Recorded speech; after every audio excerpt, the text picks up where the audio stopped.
Recomiendo, y estamos aquí en Yaco, en Belgrano y Maipú, compartiendo en este caso este desayuno junto con el candidato a diputado nacional, con Pablo Farías. ¿Cómo anda, Pablo? Muy bien, ¿cómo estás vos? Gracias por venir al programa. Gracias a vos por invitarme. Otra campaña más. Digo, me acuerdo de esas primeras de candidato a intendente, a concejal de la ciudad. También. Digo, ¿ha cambiado mucho ese Pablo Farías de las primeras? Bueno, los años. Bueno, a ver, los las años canas se notan. y los kilos menos, eso sí. Sí. Más Bueno, cana y menos kilo. Sí. Bueno, debo decir que sigo teniendo la misma pasión y las mismas ganas de hacer cosas por la ciudad que sentía cuando era concejal o cuando fui candidato a intendente. Eso no se me fue nunca. Tengo así esa pasión de recorrer la ciudad, de ver los barrios, de hablar con la gente y siempre estar pensando en cosas para hacer y todo lo que falta. Eso sigue intacto y hoy tengo un desafío que creo que es distinto, ¿no? Pero que en definitiva lo vivo de la misma manera. Si hay algo con lo que siempre he ejercido y he estado en los cargos públicos es saber que lo que uno está haciendo es un mandato que le da a la gente, que hay que ejercerlo con seriedad, con responsabilidad y hacer cosas, ¿no? Hacer cosas que sean concretas, que le cambien, aunque sea un poquito o mucho, ojalá mucho, la vida a la gente. Y en este nuevo rol que te va a tocar, digo, si te toca de ser diputado nacional, también de defender de muchas cosas que hoy, o que se estaban haciendo en la ciudad de Santa Fe, y que el gobierno nacional también las dejó, digo, en la ciudad como en el área metropolitana, ¿no? Bueno, esta es una situación que a nosotros nos preocupa mucho. Digo, nosotros, el gobierno provincial, Provincias Unidas y fundamentalmente, lo hablamos mucho con Gisela Scaglia, que es la que encabeza la lista de diputados nacionales, que yo la acompaño en segundo lugar. Lo hablamos mucho. Siempre hemos visto cómo las fuerzas nacionales, los diputados nacionales terminan respondiendo más a intereses de esas fuerzas nacionales que a los intereses del lugar de donde provienen. Y eso creo que es algo que hay que cambiar porque perjudica mucho a la provincia de Santa Fe. Nosotros tenemos históricamente una desatención del gobierno nacional y hoy se nota mucho en los atrasos de recursos, en la deuda que ha crecido mucho del gobierno nacional con la provincia, la falta de una defensa adecuada de sus intereses. Y para eso hay que tener mayorías propias en el Congreso, trabajar con otras provincias, entenderse y dialogar con otros bloques, pero tener siempre en claro que el primer objetivo a cumplir y que todo tiene que ir en ese sentido es defender los intereses de la provincia de Santa Fe. Para eso tiene sentido el Congreso, si no es como que siempre vamos a tener y repetir los problemas que estamos viviendo, ¿no? Es como que cuando llegan muchos diputados, senadores electos, es como que pasan la General Paz y se transforman en una escribanía del gobierno de turno, digo. Lo hemos visto muchas veces y creo que es el riesgo de los candidatos del kirchnerismo, del peronismo hoy en la provincia. Me parece que están mucho más alineados a responder a las necesidades de una fuerza que ha estado mucho tiempo en el gobierno y que realmente no le ha dado al país lo que el país necesita y que la mayoría de los problemas que tenemos hoy vienen de mucho tiempo atrás y que en estos 20 meses el gobierno nacional no ha sabido modificarlos. Nosotros estamos muy preocupados por la marcha de la economía como el gobierno nacional. Creemos que hay variables que hay que cuidar. Creemos que hay que cuidar el equilibrio fiscal. Son valores que nosotros defendemos y que también los ejercemos en la provincia. No endeudarse, achicar el gasto. Ahora, eso no puede ser lo único o no puede ser hecho solamente a costa de políticas públicas que son funciones absolutamente básicas e indelegables del Estado.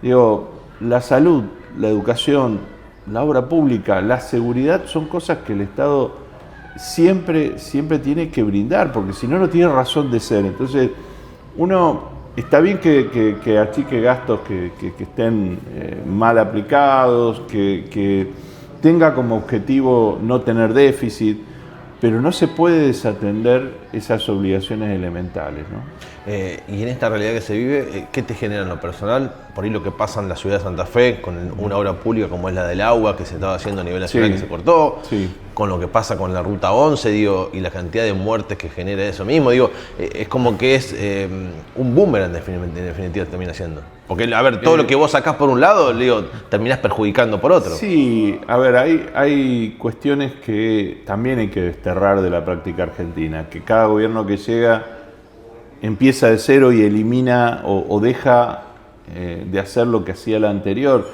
Y esto es un ejemplo claro, la planta potabilizadora de agua de la ciudad de Santa Fe no es una obra que pertenezca a un gobierno, le pertenece a la gente porque es una necesidad que tenemos y los recursos que esta provincia brinda al Tesoro Nacional son más que suficientes para atender ese tipo de obras. Entonces, esa no es una obra que es propiedad de un gobierno, es propiedad de la gente y había que continuar a hacerla y se suspendió. Y los de las rutas, yo digo, a mí me parece que ahí hay una falta de visión, de entendimiento de cómo funciona el país. Quizás para el que vive en la ciudad de Buenos Aires, una ruta sea algo que ve a lo sumo una vez al año, Claro. cuando sale de vacaciones, o cuando va a visitar una tía a algún pueblo. Para muchos de los que vivimos en el interior del país, las rutas son las calles de todos los días, o de casi todos los días. Hay mucha gente que sube a la ruta diariamente o varias veces a la semana o toma un tramo cortito para ir de un lugar al otro o porque su casa está a una distancia.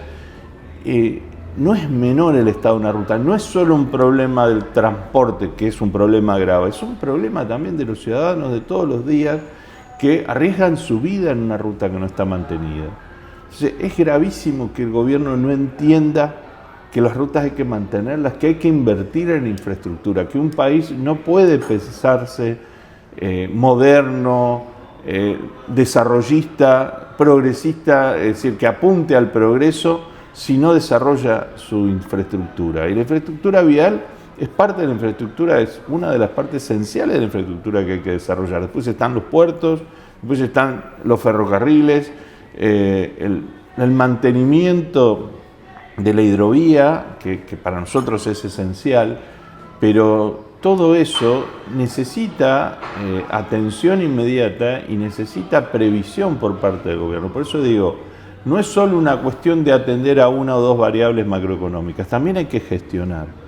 Por eso cuando aparece Provincias Unidas, que aparece como una propuesta fuerte, una propuesta realmente para brindar una solución a los problemas que tiene el país, aparece de la mano de 6 gobernadores que tienen diferentes pertenencias políticas, son de distintos partidos políticos, pero tienen, si se quiere, la misma forma de gestionar, de atender, de enfrentar los problemas y buscar cómo resolverlos. Y más allá de que son provincias distintas en su perfil productivo, en su geografía, tienen las mismas situaciones de desatención del gobierno nacional, los mismos problemas de su gente, laborales, de crisis económicas, y todas estas provincias los enfrentamos a los problemas de la misma manera, buscando solucionarlos, poniéndonos de acuerdo, dialogando mucho, aún más allá de las diferencias. Bueno, esto creo que es el modelo que el país necesita para salir adelante y por eso nosotros queremos llevarlo al Congreso, pero nuestra prioridad va a ser defender los intereses de la provincia de Santa Fe. Recién nombramos de Provincias Unidas y ¿es el puntapié inicial también esto?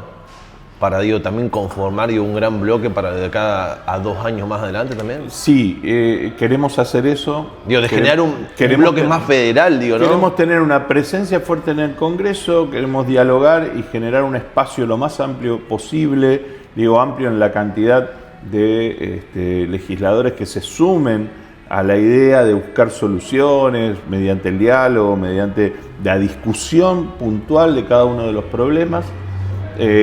Y también, claramente, ¿por qué no?, la expectativa de que este proyecto en 2 años pueda crecer lo suficiente para ser una alternativa de gobierno. Sí, ¿por qué no? Hay dirigentes de mucho peso, están los gobernadores de las provincias, hay en cada una de las provincias referentes muy importantes que están en condiciones de aportar para un proyecto nacional. Y bueno, llegará el momento en que habrá que definir alguna referencia en alguna persona. Todavía no lo es, pero seguramente de este espacio puede salir, sí, como no, el próximo presidente del país. Digo, porque además en definitiva, si no es como que, como decías vos, todo termina rodeado de la General Paz, digo, ¿no? Y lo que pasa ahí, y lo que a lo sumo es la ciudad de Buenos Aires y el Gran Buenos Aires y nada más, se termina ahí. Sí. Y como que el resto es, bueno, vemos qué hacemos. Claro, porque, a ver, uno, lo digo con toda sinceridad, digo, Buenos Aires es una ciudad hermosa, es la ciudad más importante que tiene este país, pero también sabemos que quien conoce solo esa realidad, no conoce la realidad profunda de la Argentina. La ciudad de Buenos Aires está la gente que tiene mayor poder económico, tiene el mayor nivel de servicios. Eso no sucede en el resto del país, donde hay muchas desigualdades estructurales muy fuertes. Quien no conoce eso o quien no lo incorpora en su práctica de todo el día, de todos los días, que no lo tiene como visión de que hay que trabajar para solucionar esos desequilibrios, esas desigualdades que existen, es difícil que pueda entender cómo se sale de este país. La lógica de gobernar la ciudad de Buenos Aires no sirve para gobernar un país como la Argentina, que es muy amplio, muy diverso, por suerte, porque esa diversidad lo hace rico, lo hace interesante, lo hace maravilloso por su belleza, por la cantidad de paisajes que tiene. Bueno, también tiene grandes diferencias en las posibilidades que tiene la gente para producir. Nosotros eso lo vivimos en la provincia. En esta provincia, y lo hemos reconocido y lo pusimos, algo que no es menor, en el texto de la Constitución que reformamos hace pocos días. Reconocemos las desigualdades estructurales. ¿Qué significa? Que no da lo mismo nacer en el norte o en el sur de la provincia, o nacer en un pequeño pueblo de la Cuña Boscosa o nacer en la ciudad de Santa Fe o en la ciudad de Rosario. Claro. No es lo mismo, porque obviamente en algunos lugares se tienen muchas más oportunidades, se tienen muchos mejores servicios y acceso a un montón de cuestiones que hacen que uno pueda desarrollarse más y en otros lugares cueste mucho más hacerlo. Entonces el Estado tiene que hacerse cargo, tiene que reconocer que eso existe y trabajar para nivelar y lograr que en el futuro no existan tantas desigualdades o que se reduzcan lo más posible para que todos tengamos las mismas oportunidades. Eso que estoy hablando de la provincia de Santa Fe, que es una realidad con la que nos encontramos todos los días cuando nos toca gestionar esta provincia, es lo que sucede a diario también en el país, donde no da lo mismo nacer en una provincia del norte, del centro, del sur, en el oeste, cerca de la cordillera o cerca del mar o cerca de los ríos. Digo, hay muchas diferencias de un país que es muy rico, que es muy variado, pero que si no lo entendemos adecuadamente cómo funciona y cómo funcionan sus economías regionales, cómo son los procesos productivos que generan la riqueza del país, bueno, pasan lo que está pasando. Lo que está pasando es que tienen que acudir a medidas desesperadas para tratar de generar un shock de confianza y parar una corrida cambiaria, y también dejando muchísimas dudas y muchísimas quejas en el camino de gente que creyó que el modelo no iba a cambiar y apostó y vendió, que es la mayoría que vendió su cosecha, y que ahora se encuentra que hay siempre un grupito de favorecidos, y eso la verdad hoy una vez más genera sospecha en el país. Después de lo que pasó con Karina y toda esta sospecha de las coimas, también este hecho termina generando sospecha. Dice, che, ¿y esta gente no tenía alguna información? ¿Por qué algunos no vendieron y venden ahora con un impresionante beneficio fiscal y la gran mayoría vendió todos sus granos? Estas son las cosas que le hacen mucho daño al país y que hay que cambiar. Pablo, gracias por venir al programa. No, gracias a vos y muy lindo este lugar. sobre todo una mañana tan primaveral y luminosa, y muy rico el café. Bueno, muy bien. Te estás cuidando, porque te puse un alfajorcito. Sí, no, me cuido. Es larga la campaña. Exactamente, sí. Encima es lo peor que hay. Para la parte de la comida. Para la salud, sí. Gracias, bueno, Pablo, por este no, gracias a vos, Max. Con Pablo Farías, candidato a diputado nacional por Provincias Unidas, charlando sobre lo que va a ser, más que nada, la visión y lo que quieren llevar al Congreso de la Nación, compartiéndolo aquí en Yaco, en Belgrano y Maipú. Lo recomiendo.